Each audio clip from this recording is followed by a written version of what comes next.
Polytechnic Chemical Group. In this lecture we are going to learn all about the MTO second.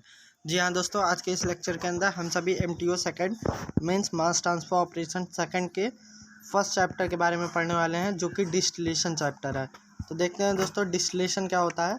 सबसे पहले जान लेते हैं distillation. Distillation एक मास ट्रांसफ़र ऑपरेशन है जिसका यूज़ हम दो मिक्सेबल लिक्विड, जिसे हम बाइनरी सॉल्यूशन भी कहते हैं, को थर्मल एनर्जी की हेल्प से बॉइलिंग पॉइंट के आधार पर सेपरेट करते हैं।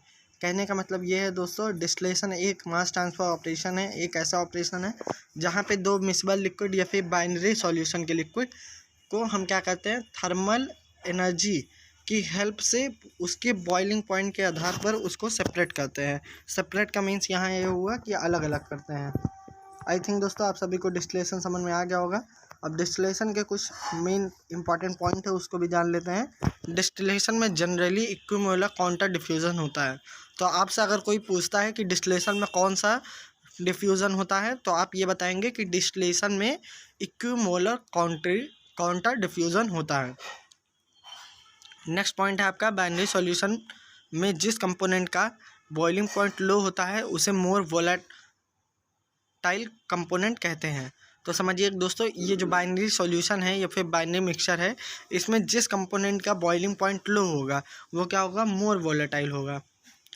मोर volatile component equal to higher vapour pressure minus नहीं equal to low boiling point. मतलब आप मोर वोलेटाइल कंपोनेंट को हाई वेपर प्रेशर भी कह सकते हैं और लो बॉइलिंग पॉइंट भी कह सकते हैं। बाइनरी मिक्सचर में जिन कंपोनेंट का बॉइलिंग पॉइंट हाई होता है वो लेस वोलेटाइल कंपोनेंट कहलाते हैं।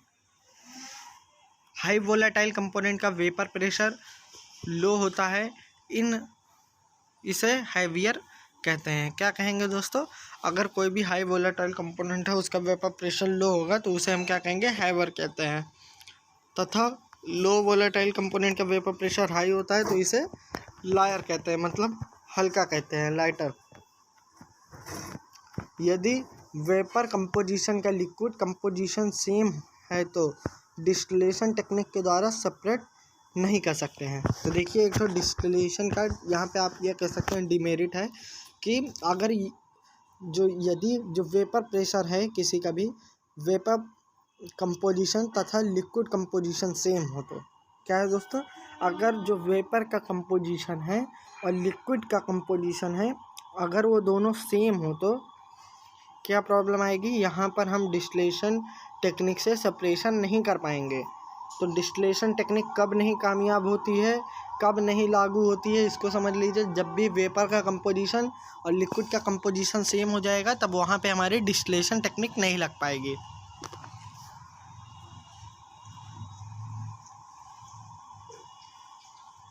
तो डिस्टिलेशन के यूजेस देख लेते हैं। डिस्टिलेशन का यूज़ प्रायः केमिकल एंड पेट्रोलियम रिफाइनरी में लिक्विड मिक्सचर को उसके कंपोनेंट पार्ट में सेपरेट करने के लिए करते हैं।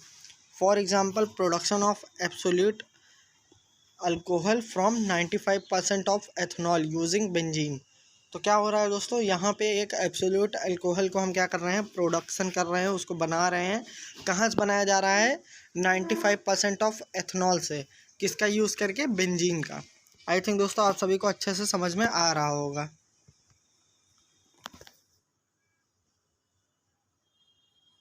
अब आगे समझ लेते हैं। बॉइलिंग पॉइंट दोस्तों अपने सिलेबस में नहीं है, लेकिन एक बात जान लीजिए, जब कोई प्योर लिक्विड किसी निश्चित टेम्परेचर पर बॉयल या वेपराइज होने लगते हैं तो उन्हें लिक्विड का बॉइलिंग पॉइंट कहते हैं। तो आप समझिए, जब कोई भी प्योर लिक्विड है किसी निश्चित ताप पर वो बॉयल या फिर वेपराइज होने लगेगा, तब उसका हम कहेंगे कि ये लिक्विड का बॉइलिंग पॉइंट है, तथा उस टेम्परेचर को बॉइलिंग टेम्परेचर कहते हैं। बॉइलिंग पॉइंट प्रेशर पर डिपेंड करता है, means boiling point directly proportional to pressure. 1 atm pressure पर किसी लिक्विड का boiling point normal boiling point कहलाता है। अगर हम कहें 1 atm प्रेशर है तो उसका बॉइलिंग पॉइंट क्या होगा, तो आप कहेंगे कि नॉर्मल बॉइलिंग पॉइंट रहेगा। प्रेशर बढ़ाने पर बॉइलिंग पॉइंट बढ़ जाता है तथा प्रेशर घटाने पर बॉइलिंग पॉइंट घट जाता है। अब आता है दोस्तों मोस्ट इम्पॉर्टेंट टॉपिक, जो कि आपके एग्जामिनेशन में पूछता है हर बार से। तो इसमें बताया गया है वोलाटिलिटी।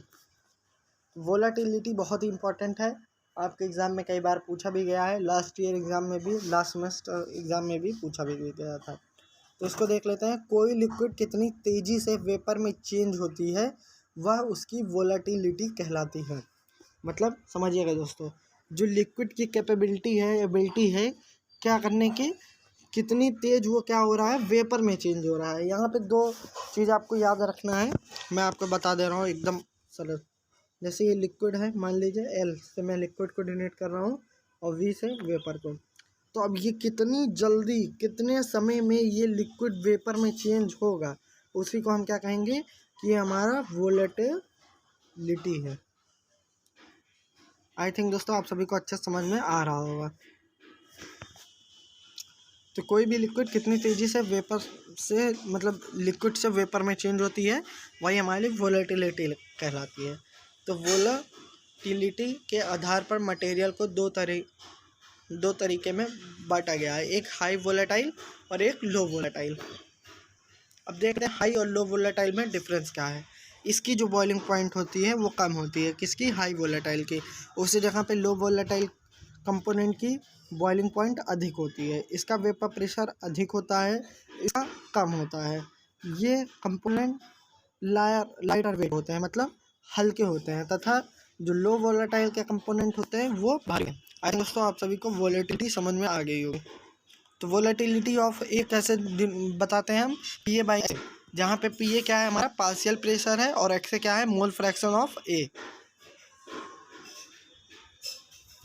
पार्शियल प्रेशर तथा मोल फ्रैक्शन ऑफ ए के रेशियो को वोलेटिलिटी कहते हैं, वोलेटिलिटी ऑफ ए कहते हैं। ठीक है दोस्तों, वोलेटिलिटी क्या कहते हैं, अभी मैंने बताया था, कोई भी लिक्विड कितनी स्पीड से, कितनी तेज़ी से वेपर में कन्वर्ट हो रहा है, उसी को हम वोलेटिलिटी कहते हैं।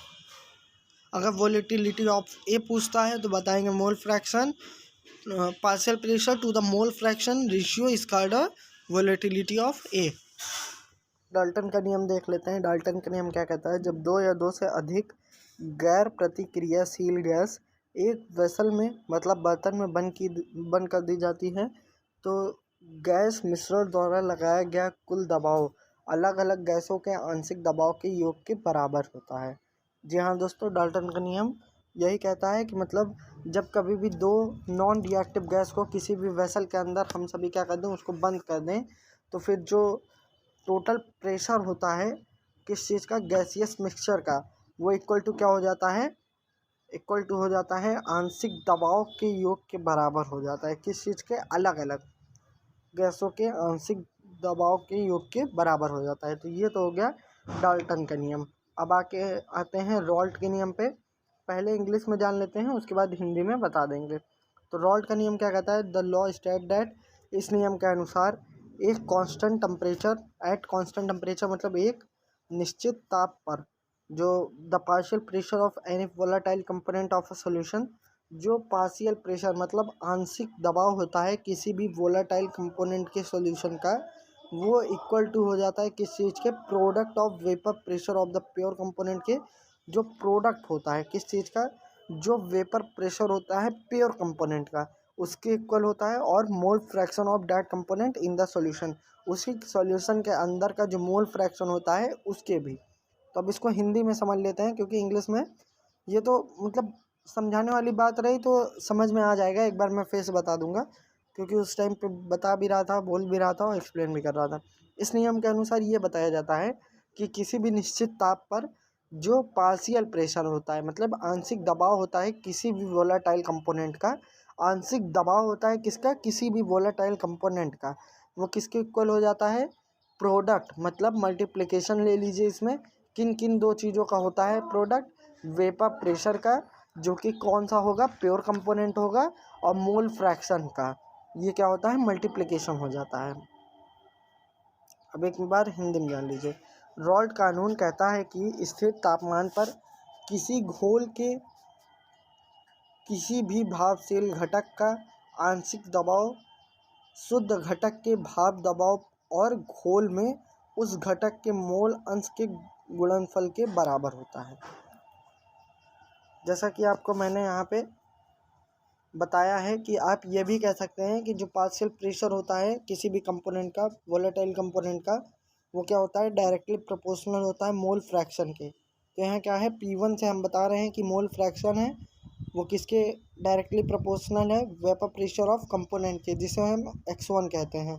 ठीक है दोस्तों, अब हम प्रोपोर्शनलिटी की साइन हटाएंगे तो यहाँ पे एक P1 नॉट बन जाएगा। तो P1 नॉट क्या है, vapour pressure of component, pure vapour pressure of component. तो यहाँ से समझ में आ गया कि मोल फ्रैक्शन इज नहीं, vapour pressure equal to product of mole fraction of diet component, जिसे हम क्या कह रहे हैं, x1 कह रहे हैं, और मल्टीप्लिकेशन में क्या हो जाएगा, pure vapour pressure of component. तो यहीं से आपका जो डिफिनेशन है वो बन गया। तो एकदम बढ़िया समझिएगा आप, एकदम बढ़िया से मैं समझाऊंगा दोनों डिफिनेशन को। यहाँ P1 क्या है, P1 क्या है हमारा, यहाँ पे वेपर प्रेशर ऑफ कंपोनेंट। क्या है, वेपर प्रेशर ऑफ कंपोनेंट। मैंने आपको पहले भी बताया था कि P1 क्या है, वेपर प्रेशर ऑफ कंपोनेंट। तो डिफिनेशन के अनुसार क्या है, जो पार्शियल वेपर प्रेशर होता है किसी भी वोलेटाइल कंपोनेंट का, वो किसके इक्वल टू होता है, मल्टीप्लिकेशन या फिर आप कह सकते हैं प्रोडक्ट के pure component of vapour pressure का और मोल फ्रैक्शन ऑफ कंपोनेंट का। तो यहाँ पे P1 हम बता रहे हैं कि हमारा वेपर प्रेशर है किस चीज़ का, कंपोनेंट का, वेपर प्रेशर ऑफ कंपोनेंट का इक्वल टू क्या है, यहाँ पे पहले आपको दिया गया है फॉर्मूले में x1, जो क्या है P1 मतलब vapour pressure of component is directly proportional to x1, formula 1 से पता चल रहा है। तो यहाँ x1 हमें मोल फ्रैक्शन बताया गया है। अब नीचे वाली लाइन में आप देखेंगे कि प्रोपोर्शनलिटी की साइन हटा रहे हैं, इक्वल टू की साइन लगा रहे हैं, जिससे क्या आ रहा है, एक P1 नॉट आ रहा है। तो P1 आपको याद करना पड़ेगा, P1 क्या है, वेपर प्रेशर ऑफ कंपोनेंट है, इक्वल टू क्या होगा, P1 नॉट क्या है, वेपर प्रेशर ऑफ कंपोनेंट, और x1 मतलब मोल फ्रैक्शन। तो आप ये भी कह सकते हैं कि रॉल्ट के नियम के अनुसार vapour pressure of component equal to वो गुणनफल होता है किस दो चीज़ों का, मोल फ्रैक्शन का और pure vapour pressure of component का। आई थिंक दोस्तों मैंने इतने अच्छे समझाया, आप सभी को समझ में आ गया होगा। का लास्ट टॉपिक पढ़ लेते हैं जो कि रिलेटिव वोलेटिलिटी है। इसके बाद आपको नेक्स्ट लेक्चर में बताया जाएगा डिस्टिलेशन के कौन कौन से प्रकार हैं, जैसे कि सिंपल डिफरेंशियल और डिस्टिलेशन, और आपका फ्लैश हो गया, और भी कई सारे हैं जो कि आप सभी को बताए जाएंगे आपके नेक्स्ट लेक्चर के अंदर। तो उसके पहले आप सभी को मैं बता देता हूँ कि रिलेटिव वोलेटिलिटी क्या होता है। दो कंपोनेंट ए और बी, ठीक दोस्तों, दो कंपोनेंट हैं, कौन कौन से, ए और बी, के वोलेटिलिटी के रेशियो को रिलेटिव वोलेटिलिटी कहते हैं। इसे अल्फ़ा ए बी से डिनोट करते हैं। ठीक है दोस्तों, कोई भी दो कंपोनेंट है ए और बी, इसी के रेशियो को हम क्या कहेंगे, रिलेटिव वोलेटिलिटी कहेंगे। ठीक, इसे हम अल्फ़ा ए बी से डिनोट करते हैं। तो relative volatility of more component ऊपर रहेगा, रिलेटिव मतलब वोलेटिलिटी ऑफ लेस कंपोनेंट नीचे रहेगा। तो इसी को हम क्या कहेंगे कि ये रिलेटिव वोलेटिलिटी है। आई थिंक दोस्तों आप सभी को समझ में आ गया होगा रिलेटिव वोलेटिलिटी क्या होता है। ये थोड़ा सा डेरिवेशन है, इसको देख लीजिएगा। कुछ इम्पॉर्टेंट नोट है इसके लिए, इसको मैं बता दे रहा हूँ। अल्फ़ा ए बी का मान 1 से जितना अधिक होगा उतना ही ईजिली हम उन कंपोनेंट के डिस्टिलेशन से सेपरेट कर लेते हैं। मतलब जब भी हमारा जो अल्फ़ा ए बी है, जिसे रिलेटिव वोलेटिलिटी कहते हैं, उसका मान जितना 1 से अधिक होगा, जितना ही ज़्यादा 1 से अधिक होगा उतना ही ईजिली हम उन कंपोनेंट को डिस्टिलेशन से सेपरेट कर लेते हैं। अल्फ़ा ए बी का मान जितना कम होगा, डिस्टिलेशन के द्वारा उन कंपोनेंट को सेपरेशन करना उतना कठिन होगा। मतलब ए से जितना, मतलब 1 से जितना ज़्यादा होगा, ठीक है दोस्तों, जितना ज़्यादा होगा उसमें उतना ही आसानी होगी, और जितना पास में रहेगा या फिर जितना कम रहेगा उतना ही उसमें कठिन होगी सेपरेशन करने के लिए। डेल्टा ए बी का मान जब 1 होता है तो उन कंपोनेंट का सेपरेशन ऑर्डिनरी डिस्टिलेशन मेथड से नहीं हो सकता। इस प्रकार के मिक्सचर को एजियोट्रॉपिक मिक्सचर कहते हैं। जी हाँ दोस्तों, एजियोट्रॉपिक मिक्सचर मैं आप सभी को बताऊंगा। एजियोट्रॉपिक डिस्टिलेशन बहुत ही मोस्ट इंपॉर्टेंट डिस्टिलेशन है, जो कि आपके एग्जाम में कई सारी बार पूछे जा चुके हैं। तो एजियोट्रॉपिक के बारे में मैं आपको कुछ बेसिक नॉलेज दे देता हूं, जिसके बॉइलिंग पॉइंट सेम होते हैं। मीन्स जैसे कि दो कंपोनेंट है, एक ए है और एक बी है, having a same boiling point just like a 70 degree Celsius. मतलब 70 डिग्री सेल्सियस पे वो भी क्या होगा, वेपर में कन्वर्ट होना चलने लगेगा वो लिक्विड, और 70 डिग्री सेल्सियस पे बी वाला भी। मतलब ए और बी दो कोई कंपोनेंट है जिसके बॉइलिंग पॉइंट सेम होंगे, उसे हम एजियोट्रॉपिक डिस्टिलेशन के द्वारा सेपरेट करते हैं। और उस मिक्सचर को, उन दोनों लिक्विड मिक्सचर को हम एजियोट्रॉप मिक्सचर कहते हैं। तो दोस्तों बस इस लेक्चर में बस इतना ही, मिलते हैं नेक्स्ट लेक्चर में। तब तक के लिए जय हिंद, जय भारत।